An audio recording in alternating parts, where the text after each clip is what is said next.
So I thought I'd tell you guys about my trip to Sydney. I went over for the International Makeup Artist Trade Show at the Royal Hall of Industries, and I was lucky enough to do a demo for one of the booths there run by Scotty's Makeup. It was the Royal and Langnickel booth. So while I was in Sydney, there was a 4-day course over at Scotty's Makeup / Acme's with Brian Sipe. So he's the guy that does Mystique's makeup in X-Men and Beast. Did Arnie's makeup in the latest Terminator, and he's the next head of prosthetics on a really awesome film coming up. So it's pretty rare for somebody of that higher caliber in the makeup world to come and just like teach courses to like us plebs. I went through how to make your own prosthetic transfers made out of prosaide, so from the sculpting to the mold making, how to make your prosaide mix and to fill it, freeze it, dehydrate it, and how to apply and color. I went through airbrushing techniques as well, so it was really, really useful. I learned like so much about coloring and about sculpting and about different materials that I've never used before.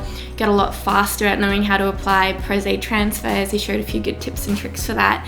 Yeah, it was really awesome. So this is one of the scars that I sculpted and made a mold for, and then this is a prosaide transfer version of it, and I'll have to apply it sometime soon. And we also did silicone transfers. We used Baldies and Platzel Gel 10 and Edna for that. So this is one of my bullet holes that I did.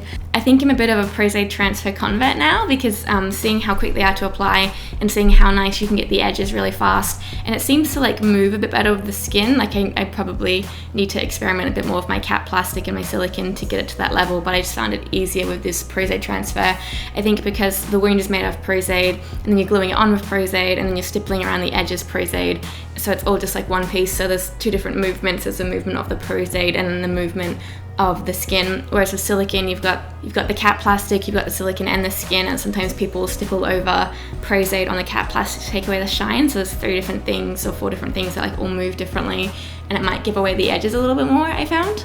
But there are limitations with prosaide transfers in that you can only really sculpt things about that thick.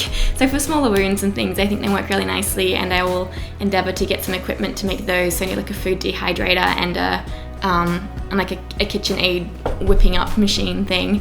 I also had to visit the Odd Studio FX workshop in Sydney. It's the first FX workshop I've ever actually been in, and it was really, really cool. They worked on Mad Max, and they worked on the recent Pirates of the Caribbean here, and like a bunch of other amazing films. I was so excited. I asked like a million questions, like, oh, what kind of mold is that? Oh, what do you use that product for? Oh, what do you think of this? And they answered all of them, which was super nice. And they were really accommodating. Thank you to Odd Studios for having me and my friends. It was super awesome for you guys to show us around. So then that brings us to IMATS. So here it's only the Saturday and the Sunday. So I did my demo on Saturday. I think it's like 11 a.m. It's kind of a bit up in the air about time. So I was just like, oh yeah, like really chill. Like you can choose when you go on. And I was like, I guess now then. So I was just like updating my Instagram and Facebook about being on, changing to my nurse's scrubs. I didn't want to do the Taylor Swift costume because it was just a bit uncomfortable and hard to wear, and so I thought, what else could I do with my facial prosthetic? And a lot of you on Facebook like, oh yeah, you could do like a plastic surgeon that like cut their face off or something. So I had medical scrubs that I wore. I bought some disposable like head cap things and disposable masks. I think it worked pretty well. I think I actually like that costume more than the Taylor Swift costume now, but I was pretty nervous at first applying it. Like I know I was trying to put like my Telesis in the cup and my hand was shaking. I was like, okay. A lot of people came over and said hi and watched and took photos, and so that was really nice. It made me feel really welcome and like a lot calmer knowing that I had like a little support crew there. So if you were one of the people that came over and watched or took photos or said hello, like that was super awesome. It made it a lot easier for me. So because I had my latex gloves on covered in really sticky blood, I didn't really take any photos at all that day. So luckily my friend Mark, also known as Powder on Instagram, was there taking lots of photos, including this one in which I had blacked out my teeth with Kryolan black tooth enamel so that I wouldn't have 2 sets of teeth while talking in the prosthetic. So that's a very lovely photo of me. Thank you so much for sharing that online, Mark. And he also took this really awesome video where he just had to poke the prosthetic and try pulling it off, and had a lot of fun with that, which I think worked really well in video form. I got a really positive response from like the public and also like other makeup artists that were there, which was super cool, because I guess like as an artist, one of the things that you do is you always see all of your mistakes, and so I was kind of going, oh, that edge was a bit high and I don't think the color's quite right, and I had to like, you know, use a little bit of Bondo in these edges because they weren't perfect, and just like hypercritical. And but then a lot of the makeup artists that I saw said like, you know, like nice work or good job or whatever it was, were like complimentary. They gave me compliments. saw some really amazing artists there do their thing. So I think the thing that most sticks in my mind is like a makeup done by Rocha. I hope I'm saying that right. Anyway, he did this like beautiful golden girl, and the face was like carved out in makeup, and it was really interesting things with the eyebrows, and the whole thing was just completely beautiful and mesmerizing and just glitter everywhere. And I got to chat to him a little bit afterwards, IMATS, and he was like one of the nicest people as well, which just like makes it that much better for me, knowing that not only are they incredibly skilled, amazingly successful artists, but they're also really sweet and down to earth. And it's just like, I don't know, I really like people. There's some really cool demos by Brian Sipe, where he used lots of prosaide transfers, and cool demos by Eliza Campagna, who did this really cool ball cap demo with like this mohawk coming through. And Adam Johansson and Damien Martin from Odd Studio gave this really awesome talk about Mad Max prosthetics, which was really cool to see some behind the scenes footage of that. I also did some shopping at IMATS because they've got discounted prices there, and I also did some shopping at Mecca and also at Sephora, and then also at Priceline. Went a little bit cray. So for the special effects side of things, some of these I bought from IMATS, and some of these I bought from Scotty's before I went to IMATS. So I basically headed straight to the Bdellium booth to get some more special effects brushes. So I got the square glue brush. I also got the large filbert brush. Filbert?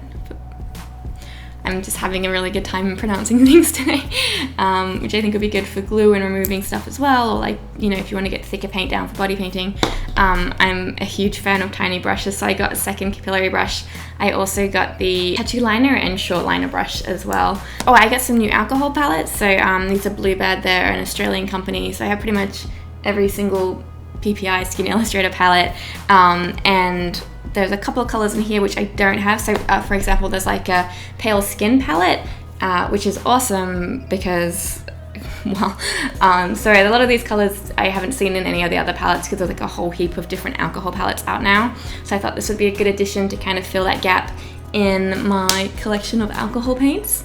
I also got a character palette which has some interesting vein blues, and what else does it have? Age Spot, Tea Stain, Blood Blister, Bisque, Shadow, Sallow, and Freckle. I was really interested in the shadow color, which is a kind of grey color in there, so I didn't have a lot of these colors either, so I thought that would make a good addition. So I'll have to give those a good test and run down and give a review of how I like those as well.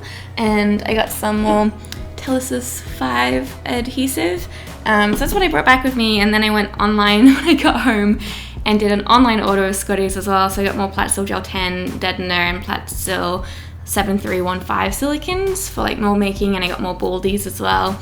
I also got creamed prosaide and some red stipple sponges and a couple of new release sprays. So I got the epoxy parfum, and I also got like a free coat release spray sent over, and just a big bunch of prosaide to try and make some prosaide transfers with as well. Yeah, I really wanted to get the Mold Life Venial blood because I've been noticing all the time recently how orange the aged blood is. Somebody pointed it out to me. It's one of my friends. You know who you are. It's ruined it for me. So now the Venial blood I like more because it's got like more of a cool tone. It's not quite as orangey. I mean, like orangey bloods have their place as well, but in general I think I like the Venial one more. But they were out of stock at Scotty's. I did swatch it on my Snapchat if you saw that. It's a really nice color. So I'm just like waiting to get my hands on that. I think it'll be my new favorite blood. So at IMATS there's a makeup company called PM Studio. So I bought a Viseart palette from them. This is a Sultry Nude palette, I believe. Yes. And my friend Kate got one, and she was showing us at lunch, and I was just like mesmerized by the colors. They're all like shimmers, and I'll swatch these for you as well. And because Kate had it and it looked really pretty, I really needed to get one too. So I bought one of these, which is what I'm wearing right now. I've been wearing it quite a bit since I got it. So the Ben Nye stand at the Sydney IMATS always gives away free samples to Pro Card members, which is super cool. So I got this little kit from them, which is like cream, contour and blushes and concealers, and I've been having a bit of a fun time with that. I thought the contoured color would be too dark, but it actually blends out really nicely, so I'm wearing that now, and I think that's pretty cool. I also got a body paint from them, which I'm excited to try. They've got a new water-based body paint out, which is replacing the old body painting airbrush color. and I can't actually find it right now, so I'll update it in the description box what it's called, but I'm excited to try that out. And then afterwards I went to Sephora, because we don't have a Sephora in Western Australia, it's only in New South Wales, and I had to get this after watching Samantha and a bunch of people on Reddit's Makeup Addiction do amazing colourful looks of it. So I got this, and I'm like super surprised by just how pigmented this is. It's amazing. I'm gonna have to do a few looks of this as well, and I'll swatch this for you too. And at Sephora I also got the tattoo liner because I had really good things about that, and I'm really liking this too. Before that I was using Stila's All Day liner. I feel like this one has a little bit of a finer line. It's a little bit firmer, so you can get like a finer flick, and it's a little bit darker, and I feel like it lasts a little bit longer as well. Sometimes the Stila one would kind of get rubbed off, but I feel like this is more of a workhorse, so I really like this one at the moment. I also went into Mecca and bought a few things. So I got the Hourglass Mineral Veil Primer because I've been wanting this for forever, and I've been using it under my foundation, but the foundation's also new, so I can't tell what's the primer and what's the foundation, so I'll have to do some more tests with this. I got the Too Faced Born This Way foundation as well, so I got it in porcelain, and it is lucky that this suits me because they don't go very light. So to have one that's light enough for me that's also similar undertones is pretty lucky. I had a little bit of a dry skin issue happening when I got back from IMATS because of the alcohol and solvents and the glue that I was using on my face to do the demo. So I got a little bit cranky, and I found that initially the Born This Way foundation was showing up little tiny bits of dryness. It would only really see it if I'd only really see it if I was right up on the mirror, but it was still annoying. But since I've kind of been babying my skin and putting a lot of Vaseline and stuff on it, it's recovered now, and the foundation's looking a lot better, and I really like it. And I also bought a Stila Jewel Lip and Cheek Cream. I'm mostly using it for like a cream blush, and again, my friend Kate had this, so I had to have it. So I bought the color Lilium, and that's really pretty. It's what I'm wearing now as well. I'm trying to get more into cream blushes because haven't yet, and I feel like for dry skin they probably look a little bit better and can kind of sit a bit more naturally. Then afterwards Mecca, I went into Priceline because I have no self-control. They had a 40% off cosmetic sale, so I got some Revlon Colorstay Overtime lipsticks. My friend Astrid was wearing this one, and it looked really good for a really long amount of time, which is what I'm wearing now, and I was like, Astrid, you have to tell me what you're wearing on your lips. So I went and bought that, and I bought a Plum one because I don't really have any Plum lipsticks. And I like those a lot too, so it's been happy fun times for me. So I think that's everything in my brain out in a video about my experiences and all the shit that I bought. Hopefully it was enjoyable for you to watch it, and I will see you guys in my next video. If you're not already subscribed, you can subscribe to get updates when those come out. Next on my plan, I've got about I think like 8 videos that I filmed over Halloween, which I didn't have enough time to edit because I severely underestimated how much time it took. So I've got 3 more clicker videos to edit, I've got 2 more Taylor Swift ripped off face ones, and I also filmed like 4 Sculpt Gel videos to start getting into the Sculpt Gel series, which haven't gone up, and that was filmed like 2 months ago. So I've got to get on my editing game and get those up for you soon. Anyway, I'll see you guys later. Bye.